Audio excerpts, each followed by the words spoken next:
Olá! Hoje a gente vai falar sobre o Martins Pena, fundador da comédia de costumes.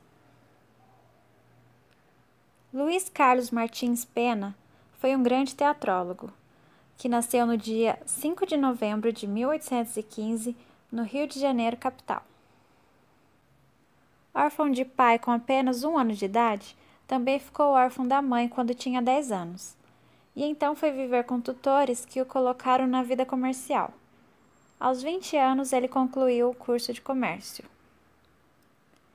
Depois começou a frequentar a Biblioteca Nacional e a Academia das Belas Artes, onde estudou arquitetura, desenho e música. Estudava 4 línguas, história, literatura e teatro. Em 4 de outubro de 1838, sua peça O Juiz de Paz da Roça foi sua primeira peça a ser representada. Foi a companhia de Denner Gabriel que encenou a peça, e ele era o mais famoso encenador da época. No mesmo ano, entrou para o Ministério dos Negócios Estrangeiros e foi morar em Londres.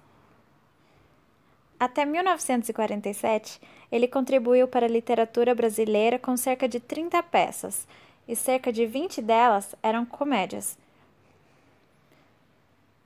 E isso o tornou fundador da comédia de costumes do Brasil, e o restante de suas obras são farsas e dramas. A comédia de costumes é um gênero de teatro brasileiro que foca em analisar o comportamento da sociedade em um determinado lugar, e claro, com muito humor. Também em 1946 e 47, ele foi crítico teatral do Jornal do Comércio, no Rio de Janeiro. Ele conheceu a Rainha Vitória em Londres em 1948, mas alguns meses depois ele ficou muito doente e acabou falecendo em Portugal, quando ele estava voltando ao Brasil com 33 anos de idade. Suas obras falam sobre a vida do Rio de Janeiro no século XIX e sobre a vida comum da roça e das cidades. Escreveu personagens que retratavam a realidade do Brasil na época e, com sua veia cômica, conseguiu a popularidade.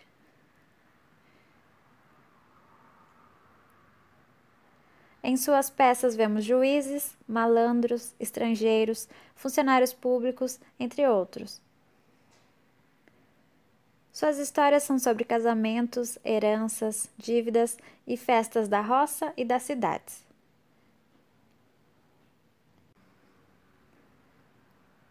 Como suas peças tinham um caráter brasileiro, ele acabou se tornando o fundador do teatro de costumes do Brasil.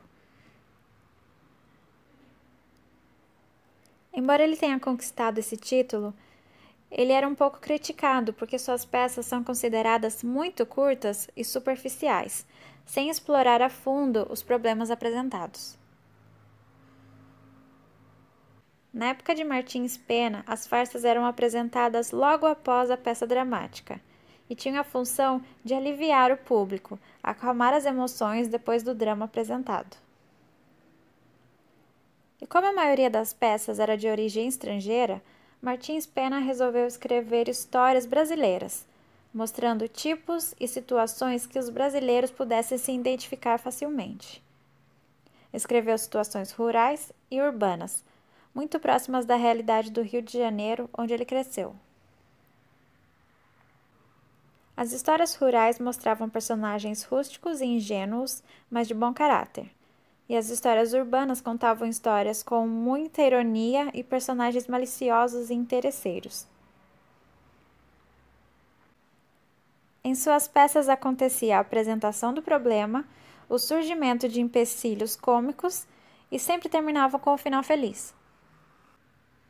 Suas obras mais famosas são O Juiz de Paz da Roça,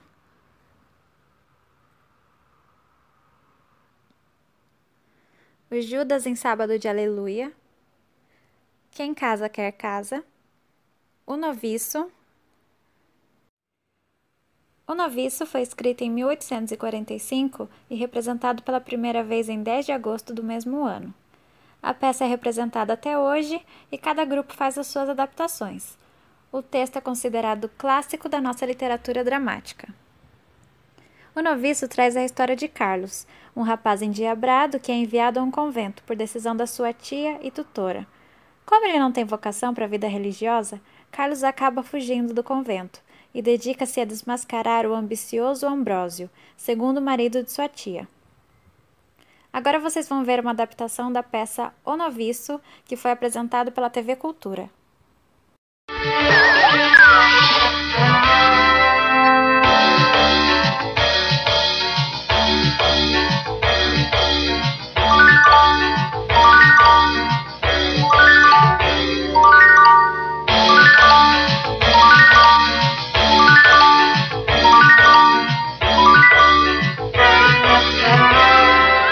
E finalmente o chapéu.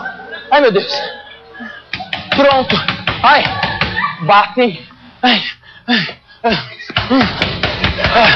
meu Deus, é lá. É quem? Um servo de Deus. Pode entrar, quem é?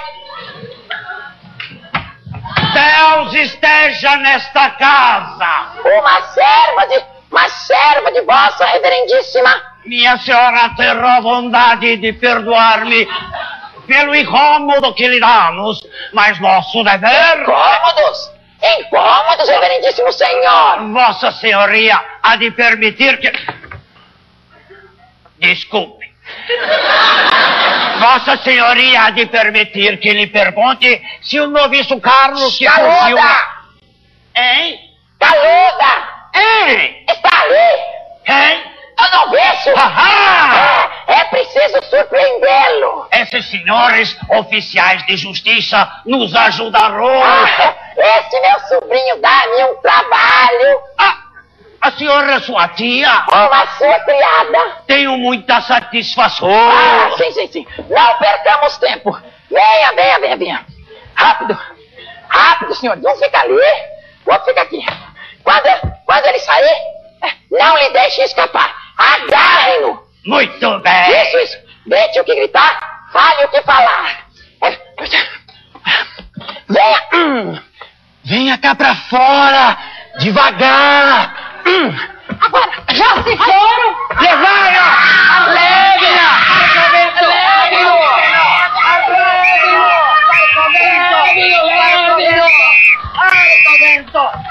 Em obediência à minha mãe, mas também porque muito amo. Liminha, e agora quem poderá me arrancar dos teus braços? Estás preso! Arrastem-no para o convento! Levai-o para o convento! Vamos para o convento! Arrastem-no para o convento! Para o convento! Vamos para o convento! Para o convento! Mas isso é uma violência! Paciência, senhora! Paciência! Eu creio que já tenho tido bastante para assim arrastar o meu sobrinho como se fosse um criminoso!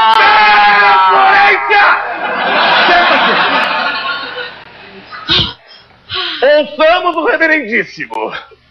Foi sem dúvida por ordem do senhor Dom Abade que vossa reverendíssima veio até aqui prender o nosso sobrinho Carlos? Não tomara sobre mim tal trabalho, não fosse por espera essa ordem de Dom Abade, a quem devemos todos obediência. Mas o senhor... Vá ouvindo como esse moço zombou de seu mestre.